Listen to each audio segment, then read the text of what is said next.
Bismillahirrahmanirrahim. Assalamualaikum warahmatullahi wabarakatuh. Alhamdulillahi rabbil alamin. Allahumma salli ala Sayyidina Muhammad. Yang Allah muliakan para jemaah musalla ziyadatul iman yang dirahmati Allah. Sebagaimana biasa, insyaallah setiap ba'da maghrib kita membuka kitab fiqih Al-Mughni wa Syarhul Kabir. Sebelumnya mari sama-sama kita membacakan ulumul Quran. Lin Nabi Muhammadin sallallahu alaihi wasallam ya Rasulullah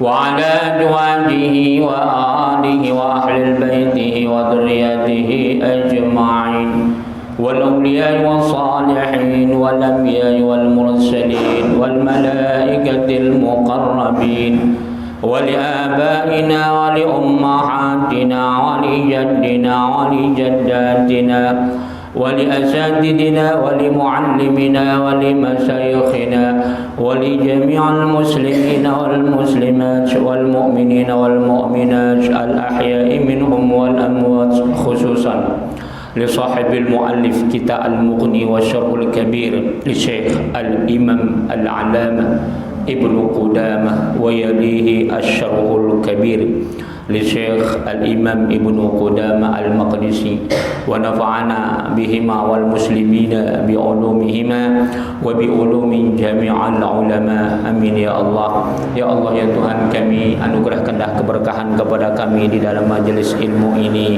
kiranya bermanfaat kepada kami, keluarga, anak maupun keturunan kami.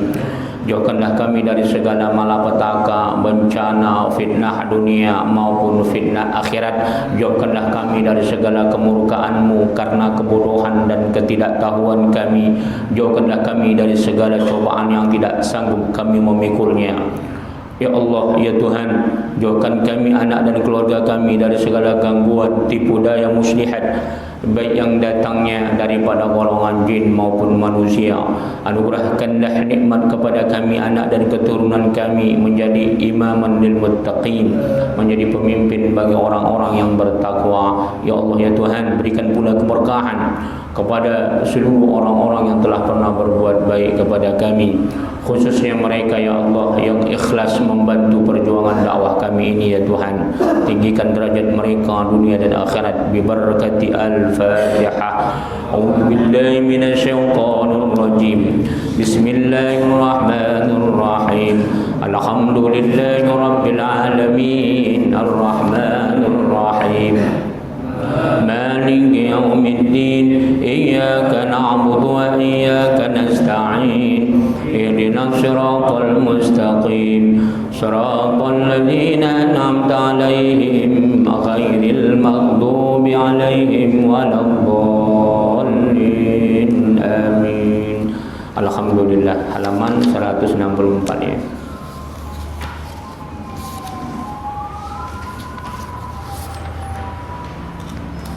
Kita yang lalu sudah membahas tentang al-faslu tsalis fi ma yakrahu, yaitu pembagian ketiga ya.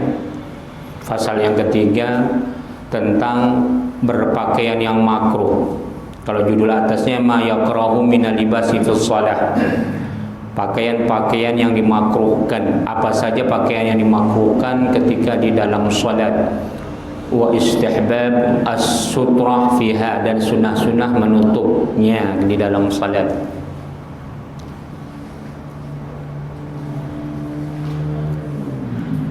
Yakrahu istimalus summa. Kemarin sudah ini ya, tapi kita ulang sedikit lagi. Lima riwayat Bukhari an Abi Hurairah, ini udah ya. Ini sudah. Kita ulang dari sedikit daripada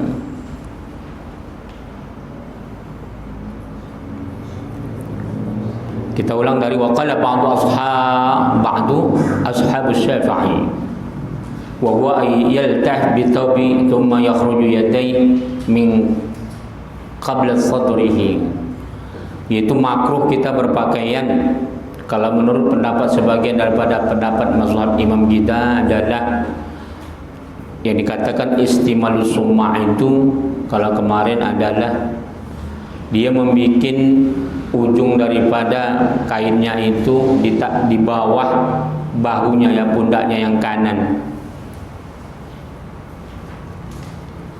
Kemudian dia ikat ujung, dia letakkan di ujung daripada bahunya yang sebelah kiri. Mirip kalau kita pakai kain sarung yang kita taruh diikat sebelah gini gitu ya, terbuka.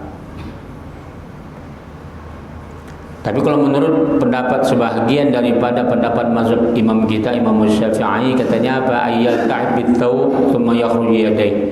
Jadi dia membalutkan pakaian itu, kemudian yakhruju yadayhi min qabla sadri. Jadi bisa keluar kedua tangannya dari baju tadi di sebelum dadanya. Jadi istrinya terbuka separuh. Jadi kalau dia gantung gitu bisa tinggal buka, tinggal tangannya bisa ditarik ya. Artinya kalau dalam sholat jangan bajunya yang setengah-setengah. Berbeda kalau kita umrah atau haji. Jadi pakaian muhrim, pakaian ihram, orang yang ihram itu disebut muhrim, ya.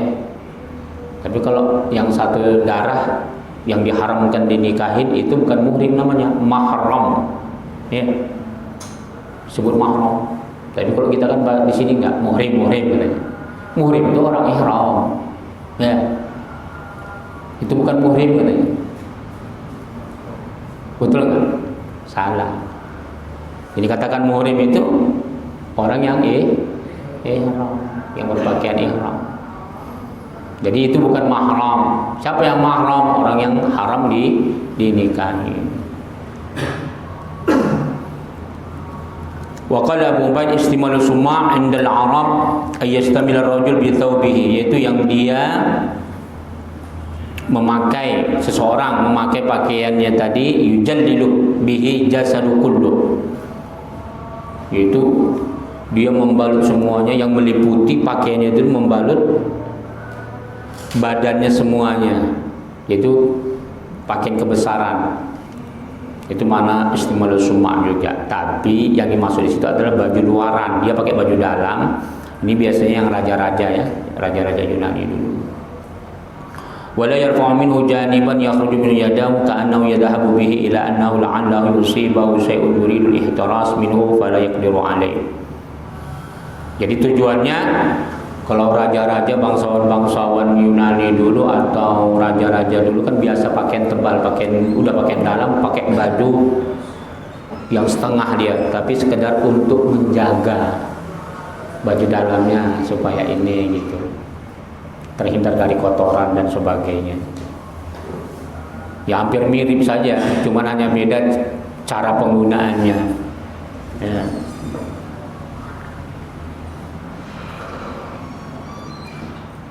Wa tafsiru fuqaha yastamila bi thawbin wahid laysa 'alaihi ghairuh.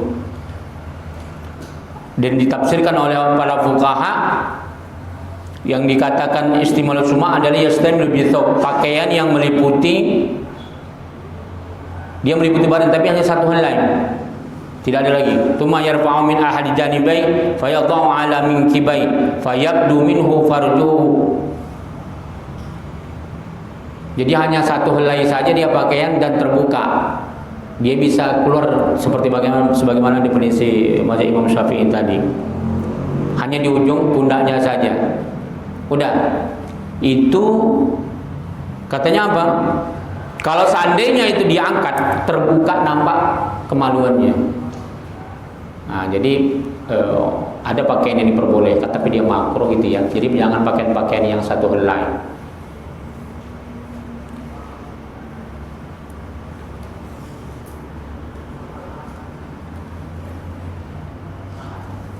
Wal fuqaha alam bi ta'wil. Jadi kata imam ini ahli fikih, fuqaha itu para ahli fikih itu lebih mengetahui tentang ta'wil. Artinya bagaimana dia mendefinisikan permasalahan apa saja tentang agama ini. Kemarin udah kita ceritakan panjang lebar ya kelebihan ahli fikih. Itu pentingnya kita belajar fikih. Karena memang martabat yang paling tinggi pengetahuan agama adalah ahli fikih. Baru setelah itu ilmu-ilmu yang lain, ahli filsafat, ahli tafsir, ahli hadis, ahli mantik. Sama aja filsafat sama mantik, bedanya filsafat secara umum, kalau mantik logik spesifik. Jadi berbagai macam cabang ilmu pengetahuan kalau dalam agama paling tinggi fikih. Jadi dia kalau di dalam ilmu umum itu disebut hukum ya, sarjana hukum. Tapi hukum, kalau hukum pidana secara umum dia mereka tidak tahu ilmu agama. Tapi kalau orang yang sudah pakar hukum ilmu syariat, maka dia kayak manapun bentuk undang-undangnya, baik dia undang-undang Yunani, undang-undang Eropa, tetap ahli fikih bisa memahaminya. Udah jelas bisa memahaminya. Walaupun dia tidak mengetahui teori-teori filsafat, umpamanya seorang ahli fikih, dia belum tidak mengetahui secara mendetail teori filsafat, teori undang-undang perbankan, teori undang-undang ekonomi, teori undang-undang perpajakan, apa saja. Tapi ketika disodorkan sama mereka problemnya, permasalahannya, ahli fikih pasti tahu mana yang halal, mana yang haram. Itu dia. Nah, itu kelebihannya. Makanya belajar fikih ini nggak bisa instan. Nggak ada itu dia SD-nya sekolah tingkat dasarnya SD sekolah dasar umum. Kemudian sekolah menengah pertama SMP umum. Kemudian masuk dia sekolah aliyah, kita katakanlah SMA umum. Baru dia masuk UIN S1 syariah. Jadi nggak gampang, baru dia mengkaji fikih, nah itu berat. Mesti diuji dulu, S1, S2, S3 fikih, ya itu berat itu. Nggak segampang itu. Tapi kalau jurusan lain boleh, Bapak jurusan hadis, jurusan tafsir, jurusan filsafat, jurusan matematika, jurusan biologi, kedokteran, itu dari S1 boleh. Makanya nggak ada kedokteran itu dipelajari dari SD. Paling-paling ilmu biologi iya. Tapi kalau untuk ilmu kedokterannya kan pasti dari S1. Baru spesialisnya S2. Baru nanti untuk pendalamannya S3-nya. Beda fikih, jangan nganggap enteng. Iya. Fikih itu nanti martabatnya bermacam-macam. Ada di ahli fikih, tapi fikih Syafi'i saja. Digelar kiai besar, pesantrennya besar, muridnya ribuan. Martabatnya beda lagi nanti. Jadi jangan sementang dia punya pesantren banyak, dia ngajar kitab, martabatnya sama dengan kita katakanlah mufti Syria yang kemarin baru meninggal berapa hari yang lalu di bom pendarahan, meninggal dunia, yang sempat ke Indonesia kemarin. Jadi kalau seorang mufti di Timur Tengah itu Pak, dia menguasai bukan satu mazhab, minimal kalau Ahlussunnah 4. Tapi belum pernah sejarahnya 4 saja mereka ketahui. Pasti mereka mengetahui mazhab yang lain. Karena di Timur Tengah itu ada Syiah. Perkembangan Syiah besar. Jadi nggak akan mungkin ada mufti di Arab yang dia nggak ngerti mazhab Syiah. Itu nggak mungkin. Kalau di Indonesia nggak usah kan mengerti mazhab Syiah. Mazhab 4 mazhab saja stres ya. Bagaimana membuktikannya? Coba selidikin nanti kiai-kiainya. Yang diajarkannya kitab apa? Pasti kita tahu.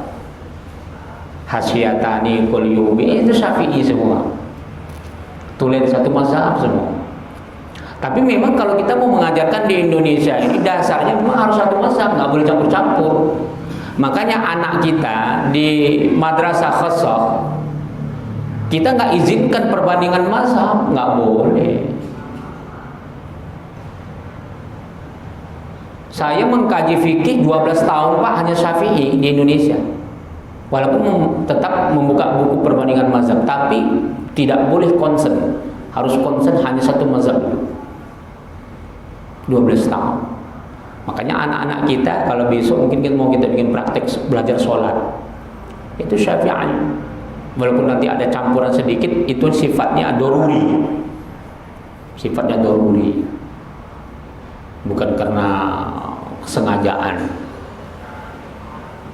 Begitu juga fikihnya yang diajarkan untuk anak-anak kita, bahasa Arab tulen.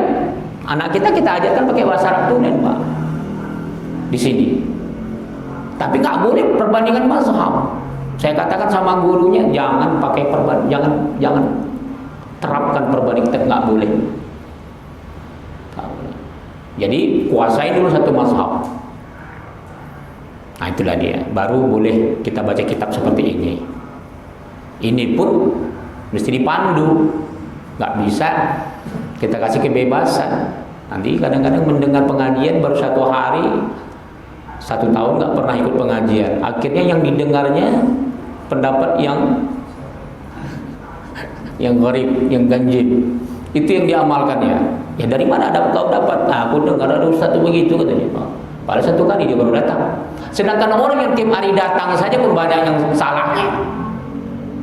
Banyak salah pengamalannya yang tiap hari datang, apalagi yang sekali datang. Makanya fas'alu ahla dzikri in kuntum la ta'lamun, kata Allah.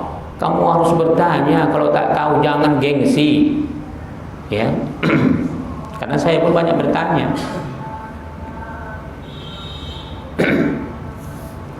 Kita teruskan ya. Kemudian apa pakaiannya apa yang kemudian fa'ala hadza tafsir yakun an-nahyu lit-tahrim.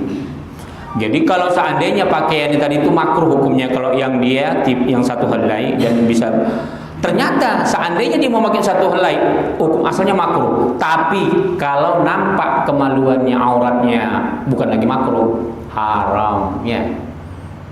Haram. Jadi fa'ala hadza at-tafsir yakun an-nahyu lit-tahrim. Jadi larangannya akhirnya bisa menjadi haram. Wa tufsidu salata ma'ahu. So, kalau dia dipakainya dalam sholat yang nampak kemaluannya karena terlalu tipis sekali, atau dia bergantung pakainya, kalau dia rukuk terbuka auratnya, batal. Batal sholatnya tidak sah, rusak. Kemudian wa yaqra as-sadlu wa huwa yalqiya at-tarfu rida min al-janibain wa yuradu ahadu tarfai 'anil katif ukhra. Kemudian gitu juga ada pakaian namanya as-sadal. Apa sadal? Al-yaqtur furida. Jadi ada jubah itu, Pak. Ujungnya itu hanya diletakkan di salah satu ketiak. Ditaruhnya di sini. Tahu kalau baju apa namanya kalau bahasa Jawanya itu? Kemben ini. Jadi kalau laki-laki, ini bukan perempuan ya, kalau perempuan pakai kemben haram. Ini maksud laki-laki ini. Sholat dia pakai kemben, taruh di sini. Nih, makruh ya. Makruh hukumnya. Selagi masih tertutup auratnya. Wala yudammu tarfa'i bi yadayn. Dan tidak yudammu tarfa'i. Ujungnya tadi katanya apa? Tidak disatukan di kedua tangannya. Artinya bukan di tangan, diletaknya di bawah. Wa qara'a Syadr ibn Mas'ud an-Nakhi wa Thawri, termasuk mazhab kita Imam Syafi'i. Jadi itu disebut dengan as-sadr. Pakai as-sadr tadi kemben gitu ya. Jadi dimakruh oleh Ibnu Mas'ud, begitu juga Imam An-Nakhi, begitu juga Imam Ats-Tsauri. Ini mazhab-mazhab besar dulu ya. Wa Syafi'i termasuk mazhab imam kita. Wa Mujahid wa Atha. Wa Jabr bin Umar ar-rukhsah fi. Tapi kalau umpamanya tak ada lagi, itu dianggap rukhsah, boleh. Walaupun makruh. Cuman makruh dia. Tapi kalau enggak ada lagi, ya udah rukhsah, boleh lah. Mana tahu kan pakainya semua najis. Hanya itu yang ada, boleh. Wal Maqbul wa Zuhri wa Ubaidillah bin Al-Hasan bin Al-Husain annahum fa'alu. Ternyata ada juga yang pernah yang memakai ini dulu. Siapa dia? Ulamanya Maqbul, Imam Az-Zuhri wa Ubaidillah bin Hasan bin Al-Husain. Mereka katanya pernah melakukan itu ya, mungkin karena pakainya sudah kotor ya. Itu pun sendiri di rumah, dia pula di masjid dia datang. Ya, pakai kemben pula dia ke masjid. Nah, kalau itu kacau gitu. Kata orang ini waras atau gimana ini? Baru kalah judi pak katanya. Baru kalah judi dia. Jadi ini maksudnya di rumah ini ya. Jangan sampai salah dengar ini, sementang dikatakan makruh dibanting ya ke musola di siang-siang jam 1 siang pakai kemben dia kan. Kalau itu dibilang orang nanti ini gurunya salah nih ngajarkan katanya. Padahal yang salah mendengarkan ya kan. Yang mendengarnya salah. Bahaya. Wa 'anil Hasan wa Ibnu Sirin annahuma kana yasdilani fawqa qamisuhuma. Ternyata Al-Hasan dan Ibnu Sirin beliau pernah menggunakan ini, tapi ada komisnya. Dia pakai kain gitu, walaupun seperti kemen, tapi ternyata di atasnya ada baju, ada kemejanya. Nah, itu lain lah, ya kan? Itu lain. Qala Ibnu Munzir a'lamu fi haditsan yuthbat. Katanya dibantah sama Ibnu Munzir, aku tak dapatkan tuh ada hadis yang mengatakan itu boleh katanya. Itu dia. Wa qarruya an Abi Hurairah ta'ala Nabi sallallahu alaihi wasallam nah an-syadl. Ternyata ada diriwayatkan daripada bersumber daripada Abu Hurairah bahwasanya Nabi sallallahu alaihi wasallam melarang anisadli fi salati. Enggak boleh pakai kemben dalam salat. Wa ayyughattar rajul fa'u, yang dia tutup seseorang menutup mulutnya. Jadi sadel itu rupanya ternyata termasuk juga ada dia sudah seperti kemben, ada juga yang dia sampai menutup mulutnya. Nah, ini bentuknya lain lagi nih. Jadi bentuk-bentuk pakaian yang tidak normal gitu aja lah ya. Jadi itu yang dilarang. Cuman larangnya sini bukan larang haram ya. Ruah Abu Daud min tariqil Atha. Ini diriwayatkan oleh Abu Daud melalui jalan Atha. Itu marwiya dari Ibnu Juraij. Ada juga yang diriwayatkan oleh Ibnu Juraij annahu qala, beliau mengatakan aktsar ma ra'aitu Atha yusalli sadilan. Aku banyak sekali aku lihat katanya atau yusalli, aku sangat sering melihat atau itu sholat pakai sadilan, baju yang setengah gitu ya. Nah, itu dia. Jadi kalau pakaiannya nggak normal tadi makruh saja, tapi jangan biasakan, tak baik. Kemudian apa yang makruh? Wa yakrahu isbalul qams wal azar was sarawilat ala wajhin khuyala. Makruh hukumnya isbalul qams wal azar. Jadi kalau kita pakai kain, pakai sarung, was sarawilat, pakai celana, nggak makruh hukumnya lewat mata kaki. Tapi apa? Ala wajhil khuyala, kalau niatnya congkak, sombong. Udah, ini penting Bapak catat ini halamannya ini. Teman-teman kita salafi memasukkan isbal itu di bab yang haram. Nanti kita sampai kepada baju pakaian yang haram. Halaman 168. Al-faslur rabi' fima yuramu labsuhu wassalatu fih. Fasal yang keempat, cara berpakaian, pakaian yang haram digunakan dalam salat. Nah, ini perlu Bapak catat supaya kalau ada nanti, sebenarnya sudah pernah saya bantah beberapa tahun yang lalu ya. Mungkin lebih kurang, coba nanti bisa di googling. Nanti ada tanggalnya, tahunnya. Saya pernah menulis, bahkan tulisan saya itu banyak diambil itu Pak. Mereka tulisan saya tentang masalah isbal, tidak memakai kain atau sarung atau celana lewat mata kaki. Dulu saya dapat artikelnya dari Masjid Salafi. Jadi itu diantara orang-orang penghuni kerak api neraka. Akhirnya saya luruskan itu hadis-hadisnya, perbandingan mazhab. Udah, tulisan saya itu kalau nggak silap sampai diambil oleh media lain, dicantumkan gambar Tengku Wisnu masuk Salafi pakaian celana gantung. Nah, itu sampai tulisan saya dimasukkan ke situ untuk meluruskan orang-orang Salafi salah memahami hadis. Bisa nanti dilihat ya. Itu lebih luas saya jabarkan pendapat-pendapat ulama tentang masalah pakaian isbal yang lewat mata kaki. Di sini ini mazhab Ahmad bin Hanbal. Ini kitab ini mazhab Ahmad bin Hanbal. Tapi perbandingan 4 mazhab bahkan lebih, termasuk mazhab kita Imam Syafi'i di sini. Jadi kalau ada orang salafi memahami isbal itu di antara orang yang akan dicampakkan menjadi penghuni neraka, itu udah kelewat banget sesat pemikirannya. Suruh dia baca. Kalau dia nggak mau baca, suruh dia dulu datang kemari. Karena ngeri kali pernyataannya, itu disebarkan itu bang. Disebarkan itu, bayangkan mereka cetak sebanyak-banyaknya aja. Jadi apa? Ala wajhin khuyala, itu perlu digaris bawah ini. Karena sebab congkak atau khayla. Lianna Nabi sallallahu alaihi wasallam kata, "Man jarra thawbahu khuyala lam yanzulullah ilaih."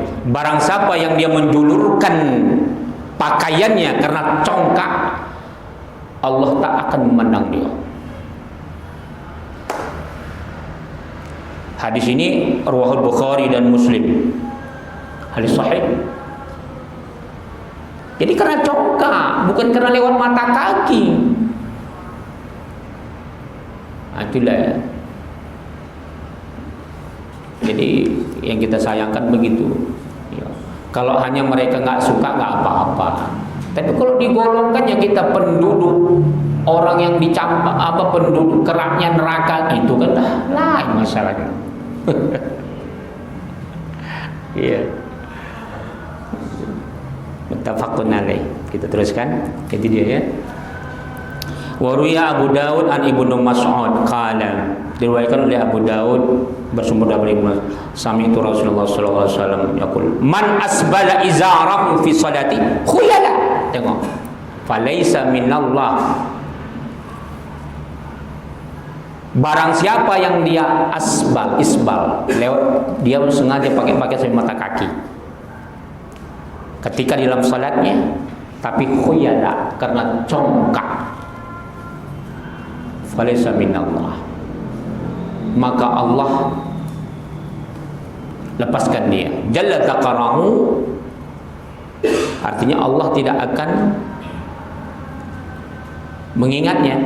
Artinya kita tidak bahagia daripada Allah. Artinya Allah menutup mata. Allah tak suka lihat kita orang yang congkak. Fi halin wala haram. Jadi memang tidak Allah sangat benci ya.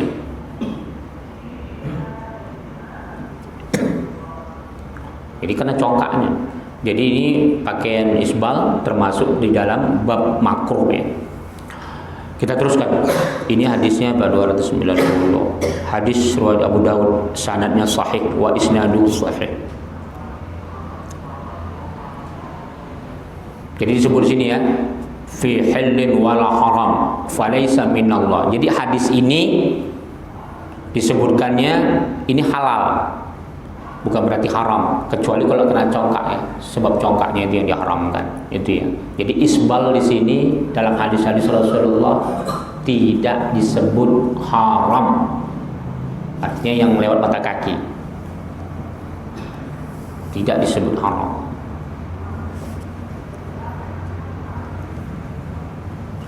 Kemudian apa? Wa yaqra'u ayyughati ar-rajulu wajhahu aw famahu. Makruh hukumnya menutup kepala semuanya, kemudian wajahnya atau mulutnya. Mak, ini musim corona menutup semuanya kan. Dulu tak ada corona. Sekarang orang bercakap pun pakai masker. Nggak dengar kita apa ini cakapnya. Ustaz, ya, Ustaz, tak apa ya, tak paham apa ya kan, ditutup mulutnya.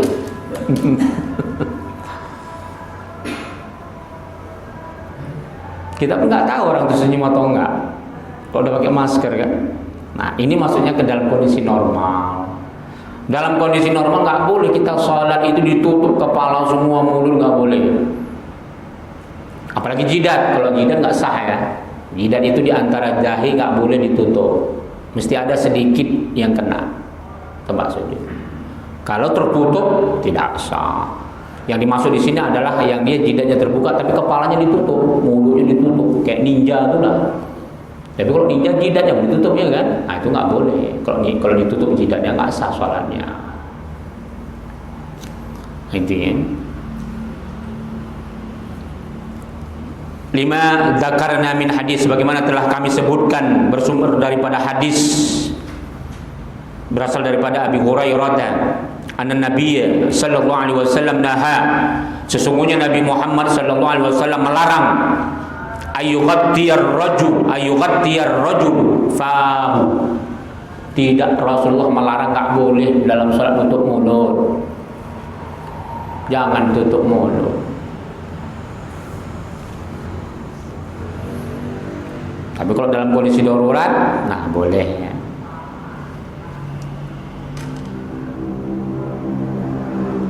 Itu ya, wallahu taala alam bisawab. Sekali lagi, wala yaqra'u wa tultum 'ala al-unf ala riwayatain. Bagaimana kalau dia menutup hidungnya? Hanya ada 2 riwayat. Kalau menurut Imam Syafi'i, hidung ditutup tak membatalkan karena hidung tidak termasuk rukun sujud. Tapi al-khuruj min al-khilaf mustahabbah, kata mazhab Imam Syafi'i. Kita harus keluar daripada perbedaan. Artinya, meskipun menurut pendapat mazhab Imam Syafi'i tidak batal, tapi menurut mazhab lain batal. Kita katakan Ahmad bin Hanbal, mesti sujud itu sedikit menjadi, setelah kening letakkan sedikit saja, wajib itu. Tapi menurut Imam Syafi'i enggak. Udah. Jadi supaya kita keluar daripada perbedaan itu, sunnah hukumnya hidung jangan ditutup kalau sholat. Itu dia. Tapi kalau sebagian mazhab lain, wajib, itu rukun sujud. Jadi rukun sujud itu jabhat, 2 tangan, 2 lutut, dan qadamai, kaki. Itu ya. Ada 2 pendapat. Yakrahu li'anna Ibnu Umar karaha, makruh katanya. Karena Ibnu Umar melarang, benci. Wal ukhra, pendapat yang lain, la yakrah, enggak makruh. Li'anna takhsis al-fam bin nahy an taqtiyatihi tudallu ala ibadati taqtiyatu ala ibadati taqtiyati ghairihi. Jadi katanya ini hanya khusus, kalau jadi tidak makruh katanya, karena ini khusus kepada mulut. Larangan itu untuk menutup taqtiyah, hanya menutup mulut katanya. Ini menunjukkan kalau sudah mulut ditutup berarti hidung juga ikut ditutup. Tudallu ala ibadati taqtiyati ghairi. Berarti kalau sudah mulut saja katanya diperbolehkan ditutup, itu sudah termasuk menutup hidung pun boleh. Itu pendapat kedua. Tapi sebaiknya kalau kita tidak, maksudnya di luar corona ya. Kalau di luar corona ini sebaiknya jangan ditutup hidung, apalagi mulut, makruh. Gitu ya. Wallahu taala alam bisawab. Silakan kalau ada pertanyaan. Boleh. Fadhil. Saya kembali dengan penutup mulut atau menutup wajah. Bagaimana dengan para wanita yang memakai cadar, Pak? Iya, itu aja. Silakan, ada yang lain? Fadhil. Assalamualaikum warahmatullahi wabarakatuh. Mau menanyakan ini, Pak, kita pernah waktu sholat Jumat ini kita karena di perjalanan, kemudian kita buang air kecil itu, Pak. Karena kita itu kena najis. Apa kita terus sekarang atau kita keluar atau kita nggak usah Jumatan atau kita dari sholat juga itu, Pak? Itu aja. Yang keduanya ini, Pak, kemarin yang viral itu kejadian yang bagaimana itu hukumnya orang yang memasang strum listrik yang kemarin viral itu, terus apa dia itu termasuk dosa besar atau termasuk dosa membunuh, dan hukum yang meninggal itu apa dia termasuk mati syahid karena dia mau pergi ke sawah, mau berdoa. Maksudnya yang kena dia sengaja disetrum? Bukan sengaja, dia masang tujuannya katanya untuk menjaga tikus.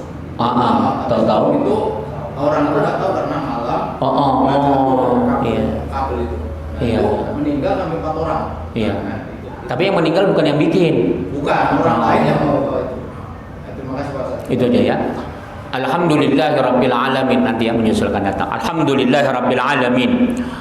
Allahumma shalli ala sayyidina Muhammad. Bagaimana, apa hukumnya pakai cadar dalam salat? Enggak sah. Umroh haji tak sah bercadar. Harus dibuka wajahnya. Iya, sholat pun tak sah. Itu ya. Jadi nggak boleh pakai cadar kalau sholat, harus dibuka. Wallahu ta'ala alam bisawab. Kemudian bagaimana kalau kita di tengah jalan pakainya najis? Maka ya sudah menghormati waktu, kita ikut aja sholat Jumat. Nanti kita ganti zuhur di rumah, ikut saja nggak apa-apa. Tetap Allah hitung pahala kita, malah lebih besar pahalanya kita sabar, 2 kali lipat kita dapat pahala. Ya, tapi tetap wajib diqodho. Qodhonya dengan zuhur. Nggak apa-apa. Jangan pula kita najis aku mau rokok pula kita pinggir jalan juga. Orang sholat Jumat petentengan yang makan di situ, jangan. Iya. Alasan najis ini kan. Oh, janganlah. Itu malah menimbulkan fitnah. Itu dia ya. Nah. Kemudian ada orang bikin setrum untuk melindungi sawahnya ya.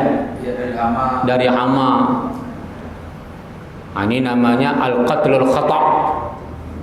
Tahu-tahu ada orang lewat kesetrum mati. Ini namanya membunuh tanpa sengaja. Pidana itu dalam Islam. Tapi hukum dosanya itu Pak, dia dikenakan kifarat diat. Dia tetap bayar diat. Itu namanya al-qatlul khata'. Membunuh karena tanpa sengaja. Bi ghairi amdi, tanpa sengaja. Kalau sengaja lain lagi, itu diatnya lebih besar. Maka dia setengah kena diat.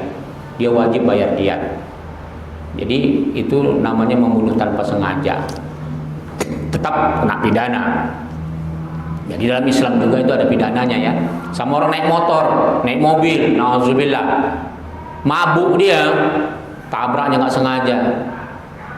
Tabraknya pohon, ternyata di pohon itu banyak orang meninggal semua. Dia wajib, dia harus dipidana, dia harus bayar. Tapi kalau dia udah bayar diat, dia boleh nggak kena penjara. Tapi kalau dia nggak bayar diat, penjara. Tapi bisa dua-dua, diatnya mungkin separuh, tapi di penjara juga dia. Nah, maka tergantung kebijakan daripada hakim. Kalau dia sebagai tersangka, apa sebabnya? Tapi kalau mabuk sebabnya ini fatal ini. Dalam Islam juga fatal. Jadi kalau dalam Islam kalau mabuknya karena sengaja dalam ibadah saja pun dia tetap tidak sah. Beda kalau dengan nggak sengaja. Mabuk bukan mabuk apa ya? Artinya mabuk ayan. Nah, itu memang dia tidak berdosa kalau dia kelewatan waktu salat sampai 1 hari dia nggak salat. Tapi kalau ada orang mabuk minuman keras, kata orang bilang tenggen, nggak sadar dia minum di tengah malam sampai 2 hari baru bangun, nggak sholat, berdosa dia nggak sholat itu. Tapi kalau orang yang kena ayan dia nggak sadar, 3 hari dia baru sadar, teringat dia nggak berdosa dia, tapi dia wajib diqadha sholatnya. Udah kembali kepada tadi itu dia termasuk pidana. Dalam Islam juga pidana itu, dia harus bayar cuma separuh. Sanksinya tidak sama dengan orang yang membunuh dengan sengaja. Ada rutabahnya, ada levelnya. Ada juga nanti dia sudah membunuh, mencuri. Wah, itu lebih tinggi lagi sanksinya. Kalau dalam Al-Qur'an itu ayuqattalu ayusallabu atau qata' aidi. Itu bisa dipotong, bisa disalib dia. Lebih berat lagi sanksinya. Nah, jadi semakin berat tingkat pidananya, sudah memperkosa, mencuri, membunuh. Wah, ini lebih berat lagi. Hukumannya bisa mati. Nah, itu level yang paling tinggi itu. Hukumannya bisa mati. Makanya kenapa dulu saya mengeluarkan hukum tentang Allahumma sholli ala sayyidina Muhammad, yang dulu ditentang sama sekali, yaitu kebiri, suntik kebiri, tapi tidak permanen. Itu dulu banyak kali menentang. Silakan Bapak googling, yang pertama kali Pos Kota minta saya keluarkan fatwa sebelum Perpu dikeluarkan sore sama Presiden Jokowi. Ormas-ormas Islam belum ada yang mendukung. Saya sudah keluarkan itu. Boleh. Kenapa? Karena orang-orang yang sudah memperkosa dan membunuh itu hukum asalnya adalah mereka hukumannya mati. Itu hukum asal. Tapi karena memang di negara kita undang-undang itu tidak ada, orang yang membunuh 20 tahun penjara. Tapi bagaimana orang yang pedofilia? Sudah dia mensodomi, membunuh, atau dia memperkosa, membunuh, yang seharusnya hukum asalnya mati, hanya dikasih dengan suntik kebiri. Itu lebih ringan.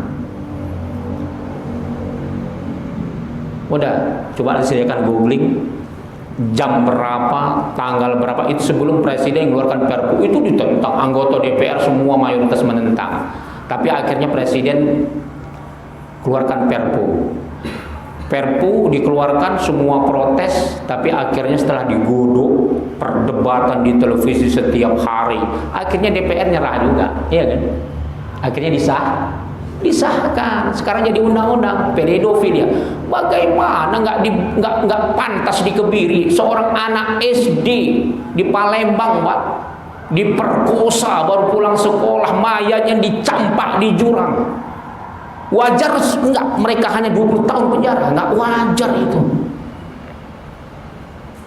Bagaimana yang di Jakarta Barat, anak SD pakai pakaian pramuka, masih SD, pulang sekolah lewat pinggir-pinggir ruko-ruko yang sunyi, diperkosa, dimutilasi, mayatnya dimasukkan dalam kotak. Bagaimana?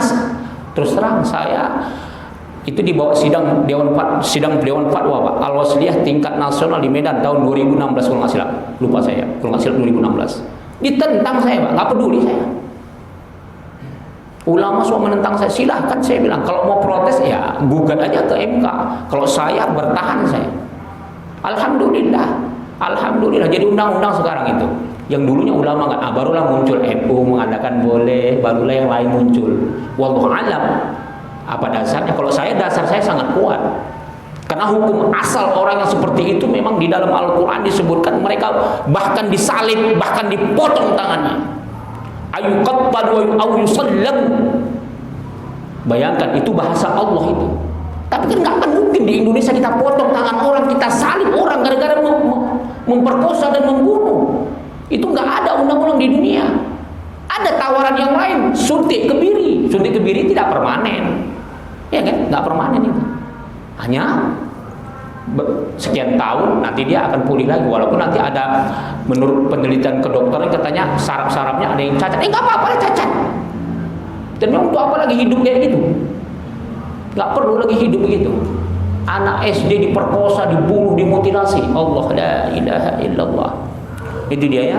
Jadi masalah tadi tetap kena pidana ya, yang nyetrum tadi itu namanya membunuh, cuma dia tanpa sengaja, tapi dia harus bayar diyat itu kalau dalam Islam. Tapi kalau dalam hukum kita tetap kena. Dalam hukum pidana kita itu nggak melanggar hukum Islam, memang sesuai, tetap dia harus dipidana, hanya beda beratnya saja, berapa hukumannya itu dia ya. Oke, silakan, ada yang lain? Itu saja tadi. Ada yang lain, silakan. Seorang wali Allah atau orang sufi, apakah bisa disebut ahli fikih? Oke, itu aja. Iya. Silakan.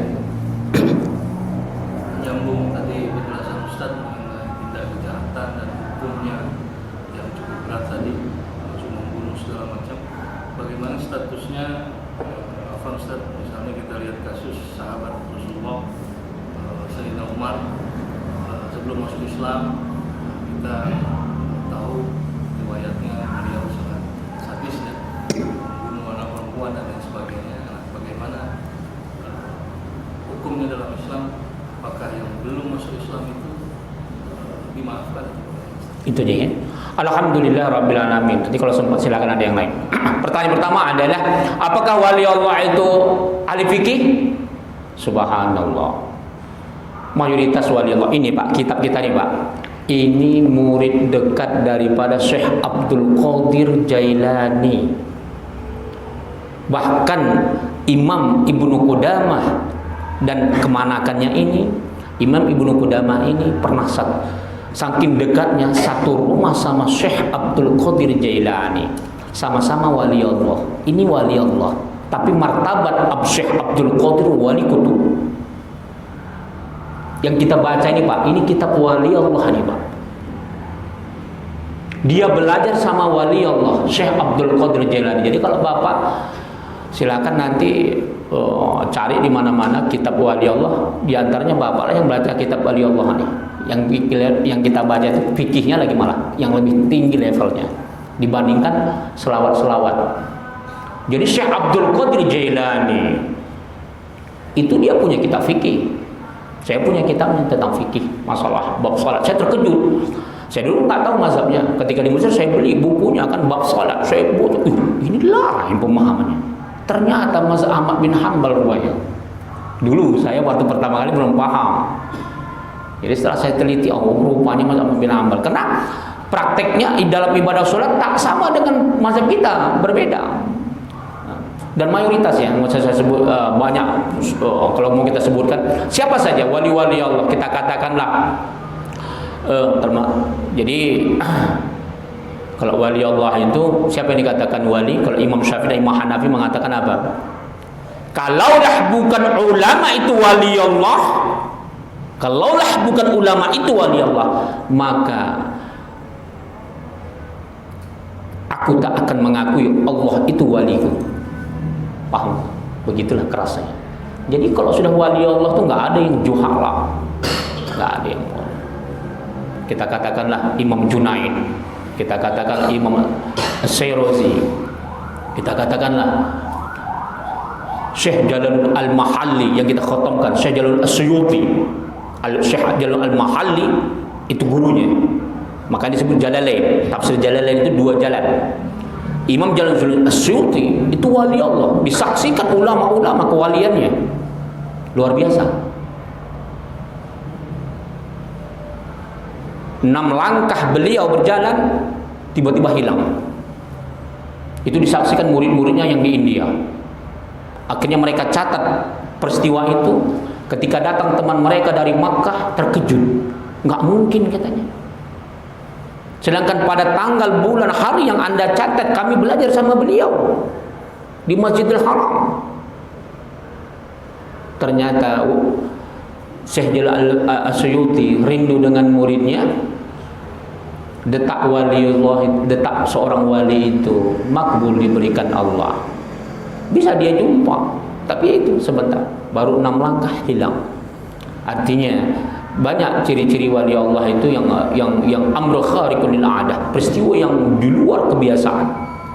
Itu dia ya. Jadi apakah setiap wali itu faqih, ahli fikih? Rata-rata mayoritas wali Allah. Saya tidak temukan kemarin kita belajar At-Tibyan Imam Nawawi. Semua ulama-ulama sufi yang kita sebutkan, kita katakanlah Khallas, kita katakanlah Imam Junaid, kita katakanlah Az-Zunnun Al-Masri. Udah, itu rata-rata faqih. Rata-rata ulama wali-wali Allah yang kita sebut dalam kitab At-Tibyan semuanya itu adalah faqih, ahli fikih. Itu dia ya. Nah, kemudian pertanyaan berikutnya adalah bagaimana orang yang dulu itu melakukan dosa yang paling besar, apalagi contohnya adalah Umar bin Khattab. Umar bin Khattab dulu sebelum masuk Islam Pak, mereka zaman jahiliyah malu punya anak perempuan karena sering dijadikan pertaruhan. Nah sini nak, apa ayah? Anaknya masih TK lagi. Ikut ayah, yang kemana ayah? Ke kebun. Ngapain ayah? Ikut aja lah, ikut. Cangkul ayah, dicangkul sama orang. Buat apa ayah? Diam aja dia. Padahal mau bikin lubang untuk nanam anaknya, cangkulnya terus. Ayah keringatnya, dilapnya keringat anak, kepala ayahnya. Dicangkulnya terus sampai dalam. Ayah letih, kasihnya minum. Bayangan pak anaknya yang mau dibunuh ayahnya ini tadi. Udah mau selesai Pak, berdiri, capek dia, berkeringat, dihapus anaknya keringat ayahnya. Naik dia, ditolaknya anaknya, ditanamnya hidup-hidup. Itu zaman jahiliyah. Makanya Umar bin Khattab ketika dia setiap sholat selalu menangis membayangkan anaknya. Setiap dia tahiyat itu dia selalu terbayang anaknya. Minta ampun kepada Allah. Makanya Umar bin Khattab itu Pak, kebesarannya, kemewahannya, kekayaannya, semuanya dia gadai untuk jihad di jalan Allah. Sampai dia Pak, seorang khalifah presiden, tidak punya harta untuk membangun istana, tidak punya uang membeli spring bed. Padahal bayangkan, sampai beliau terkenal sampai ke Persia, sampai ke Syria, sampai kemana-mana, seluruh harta yang mewah bisa dia peroleh. Ketika diutus utusan raja di luar Arab datang ingin mencari Umar bin Khattab, mana khalifah kalian, presiden kalian, ditunjuklah mana rumahnya itu, mana orang yang ditanya, lihat itu. Ternyata Umar bin Khattab tidur di pelepah kurma. Bayangkan, tidur di pelepah kurma. Ketika dia bangun, bekas-bekasnya itu ada, pakaiannya itu lusuh. Seorang dia selalu zuhudnya luar biasa. Dia ganti semua kesalahan dia semasa dia hidup. Padahal sebenarnya dulu masih zaman jahiliyah, Quran saja belum turun. Apa kata Allah? Wa ma kunna mu'adzibina hatta nab'atha rasulah. Kami tidak akan mengazab umat manusia sebelum kami utus rasul. Ketika itu belum ada rasul belum. Nabi Muhammad sallallahu alaihi wasallam baru nabi, belum rasul. Ketika umur 40 baru rasul. Itu Quran belum turun. Pada dasarnya Umar bin Khattab tidak berdosa. Kalau dia sudah masuk Islam, dia sudah lepas semua. Tapi dia tidak seperti itu. Dia bayangkan bagaimana kesalahan dia. Makanya Umar bin Khattab itu terkenal di antara sahabat wali Allah. Dia membayar kesalahannya, membayar dosa-dosanya yang dianggap dosa, padahal bukan berdosa. Dia ganti dengan juhud, dia ganti dengan ibadah, dia ganti dengan, bayangkan, dia sudah tua faqih Pak. Martabat pertama, seluruh sahabat level pertama yang paling banyak mengeluarkan fatwa Umar bin Khattab radhiyallahu anhu. Baru setelah itu Imam Ali. Luar biasa itu. Dialah wali Allah, dialah faqihnya, dialah siasinya, ahli politiknya. Jarang ahli politik yang ngerti fikih. Jarang. Dialah sufi, dialah sufinya. La ilaha. Jadi bagaimana? Jadi nggak berdosa ya, tak berdosa dia, tidak ada hukum. Apalagi semasa-masa itu namanya ahlul fatrah. Bertengkarlah ahlu sunnah dengan Mu'tazilah. Apa kata Mu'tazilah? Apa hukum sebelum diturunkannya wahyu? Kata ahlu sunnah, ya nggak ada hukum. Mereka semua masuk surga. Kata Mu'tazilah, enggak, saya nggak terima. Kalau sama semua, orang jahat dengan orang baik masuk surga, berarti Allah tak adil gitu. Kata Mu'tazilah. Ditanya sama ahlu sunnah, wahai Mu'tazilah, kalau begitu apa dalil Anda? Apa hukum ketika adil fatrah? Akal.